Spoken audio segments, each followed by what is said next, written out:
CNBC-TV18. Focus. Ideate. Innovate. Enable.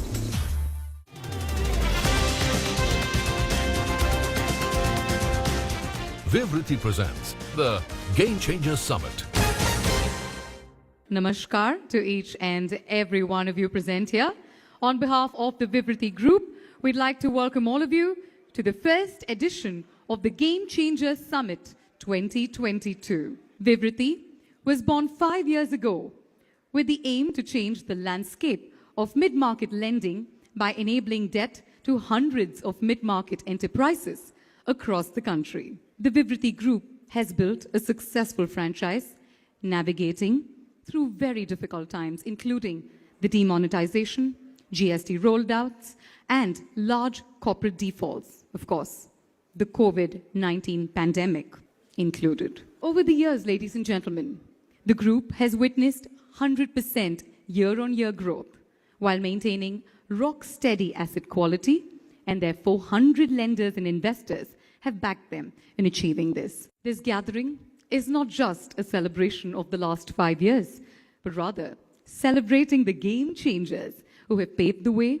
and have changed the game in their own inspiring way. To begin with, I'd like to call on stage Mr. Narayan Ramachandran, Independent Chairperson of Vivriti Asset Management, to share a few words and welcome the audience. On behalf of board members Namrata Kaul, Anita Bilani, and CEO Vineet Sukumar, and the entire team at Vivriti, let me add my 2 cents of welcome to all of you. Let me tell you a little bit about Vivriti. It is the only specialized player in sort of mid-market performing credits at the moment, we believe. And this is its sort of main and sole focus of its activity. It seeks to bring together the supply and demand side of corporate debt, both listed and private, and in so doing, match supply and demand of credit.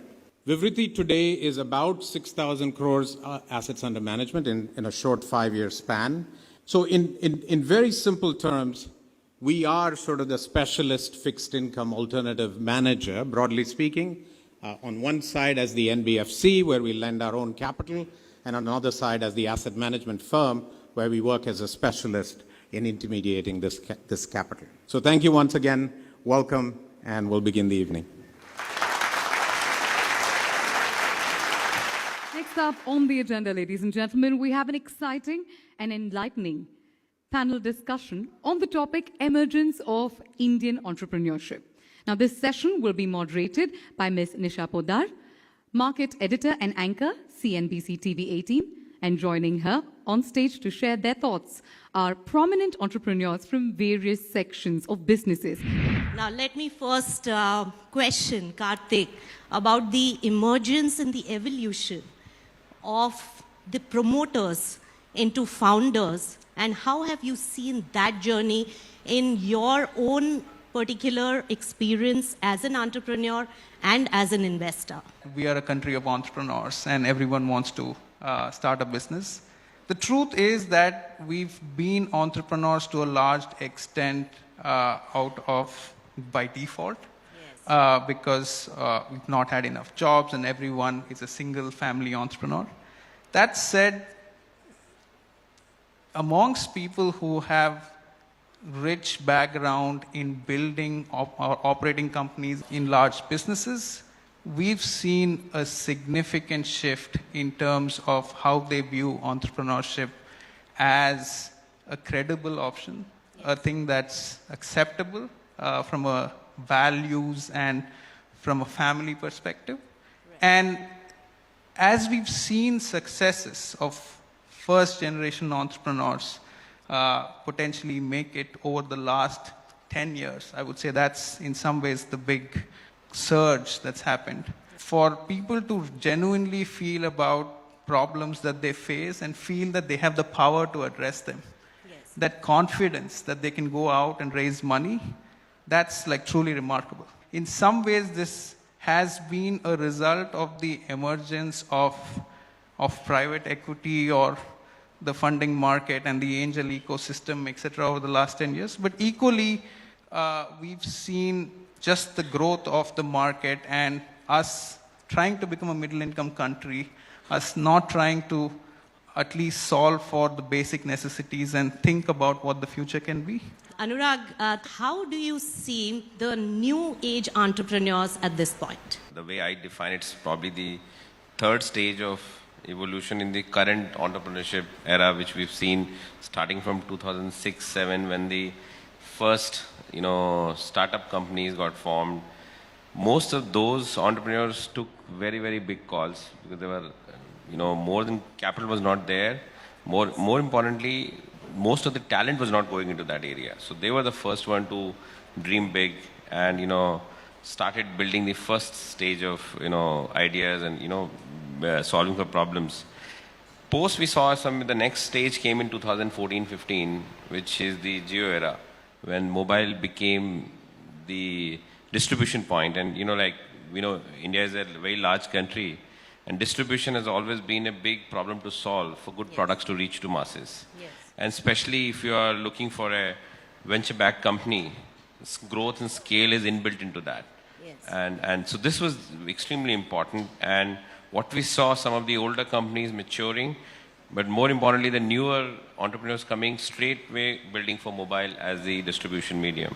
Yes. And now what we see is the third stage where, of course, some of the earlier companies are mature, but what we are also seeing now, much more serious talent is getting into entrepreneurship, and they're looking at bigger problems to begin with itself. But that's how we have seen, evolution of, or at least the way I saw in last, 10, 12 years. Chetan, with the Reva magic that you created, how much is, getting an idea much ahead of its time important for a founder?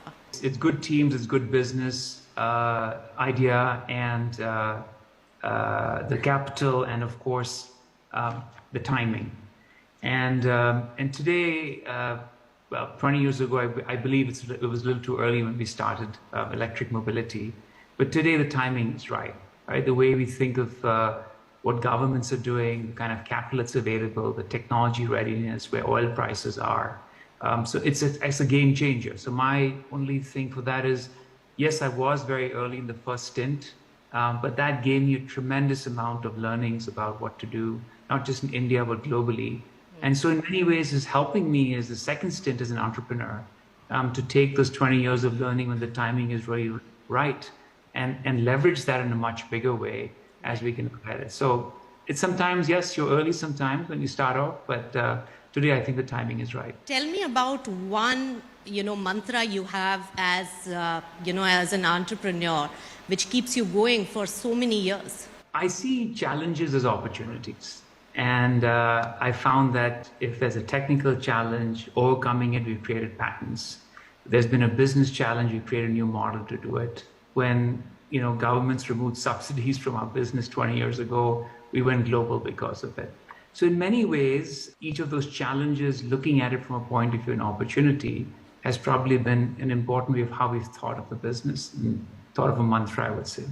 So on that note, Chetan, thank you so much. Anurag, Karthik. Thank you. It was a riveting discussion. I enjoyed it, and lots of takeaways coming in from the panelists on how entrepreneurship has been fueled over the years in the country. Thank you so much for joining us. I'm truly excited and super happy to welcome the one and only Mithali Raj, ladies and gentlemen, former captain, India Women's National Cricket Team. And to engage her in a candid conversation today, we've got a household name, somebody who brings about such engaging conversations, Mr. Gaurav Kapoor, GK. While you were going through that journey, I'm sure there were a lot of times where you would have thought, all right, maybe I'm done now. I can't do this anymore. You still get up the next day and fight. But did you go through those days? Were there days when your head hit the pillow where you thought maybe that's it? I don't think so. I've ever faced that. Maybe after the World Cup this year that I felt, it is time to hang the boots. Not in these 22, 23 years of international cricket. Of course, I had some ups and downs. The phases that as athletes we go through, the lack of form, that also very less, maybe a couple of times, fortunately, in such a long period. The very purpose of playing for India, working hard, and there's no guarantee that I will score runs, but I found purpose in the responsibility of playing for India, the responsibility of taking the challenge of the batting lineup of the Indian team for a very long time, and the faith of my teammates that when I'm there in the middle, they know that we still have a chance to win. So I think I've taken that role as a purpose to get up every day in the morning and give it my best shot. As a captain, how important is it to, because you take decisions and sometimes I'm sure you clash with some of the players as well. How important is it as a captain or a leader to then later kind of sometimes admit that, no, you were right, I was wrong? It's not too hard if you have, because for me the fundamental rule when I'm making decisions is that, it has to sync or it has to go with the team's interest. That's the topmost priority for me. There are many times that a youngster would come up with a great idea, fresh idea, because the youngsters have this elasticity of spirit, I would feel that, because their slate is empty. They don't weigh their ideas or verify it. Whereas when we go through certain experiences, when we have to take decision, we weigh it, the odds and the kinds of how much, what if it doesn't work, what are the circumstances, if it works, how it works. So sometimes to understand and learn and probably even give a ear to those ideas is a good thing.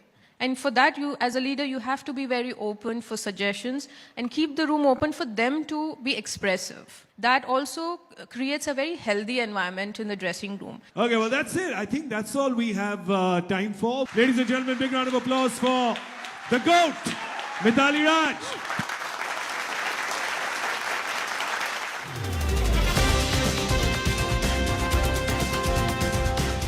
Vivriti presents the Game Changers Summit